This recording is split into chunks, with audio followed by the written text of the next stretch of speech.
bear meat, possum and Donald Trump. These were some of the focal points at the annual West Virginia Roadkill Cook-off on Saturday, with this year's event taking place just over a month before Election Day. For the past 33 years, the event has attracted adventurous eaters from near and far to the small Appalachian town of Marlinton. Yeah, so the rules of the cook-off is you have to have something that's commonly found dead on the road in West Virginia. Local banker Kendall Beveridge is making a special venison chili dish with fresh deer. We killed one this morning coming in about 4 o'clock, skinned that thing up, we have it on the Blackstone, we're cooking it up, we put it in with some beans, we called it our bumper beans, bustin' bumper beans. Along with unusual eats, politics were a point of discussion this year ahead of the tightly contested election on November 5th. Many said they'd be backing the Republican presidential candidate. I'll vote for Trump this year. I'd like to see the economy change. Well, I support Trump because of the economy mostly and the border. Immigration and the crime situation, inflation is on everybody's mind. And so, yeah, I cannot hardly wait to vote for Mr. Trump. The support should come as no surprise. Trump won West Virginia by more than 2/3 the vote in 2020. Personally, I'm kind of looking for the possum. Even attendees from out of state, like these siblings from North Carolina, were leaning towards Trump, if a little reluctantly. We're Republicans just because, party not necessarily supporting, not backing the candidate. We got kind of rocking a hard place as far as who we're choosing between. But, I'm Republican just because of the beliefs and the party. So that's who I'll be voting for, is probably Trump. Organizers said the food served at the cook-off isn't actually roadkill, but dishes featuring animals you would find on the side of the road. Still, signs warn diners to eat at their own risk.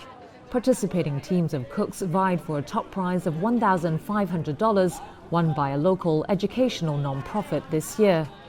Roadkill collisions are very common in West Virginia, given the state's many forested roads and large deer population.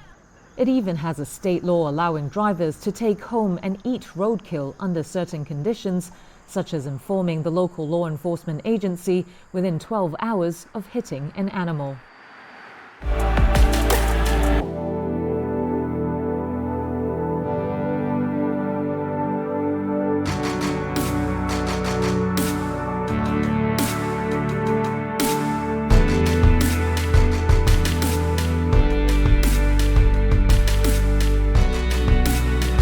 Hurricane Helene turned out to be a big one, like just about the biggest that anyone's seen. I spoke with all of the relief people, all of the people that do this for a living and do this at least to help, and they said they've never seen one this bad. Valdosta has been ravaged. The town is very, very badly hurting, and many thousands are without power. They're running low on food and fuel. We brought a lot of it down with us. I just spoke to Elon. I'm getting him. We want to get Starlink hooked up because they have no communication whatsoever. And Elon will always come through. We know that. And so we're working on that, getting them hooked up. They asked me whether or not that would be possible.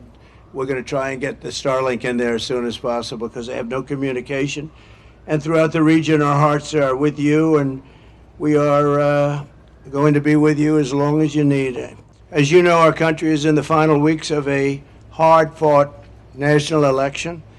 But in a time like this, when a crisis hits, when our fellow citizens cry out in need, none of that matters. We're not talking about politics now. We have to all get together and get this solved. We need a lot of help. They have to have a lot of help down here. We look out for one another. We pull together. We pitch in. We persevere, and we pull it through.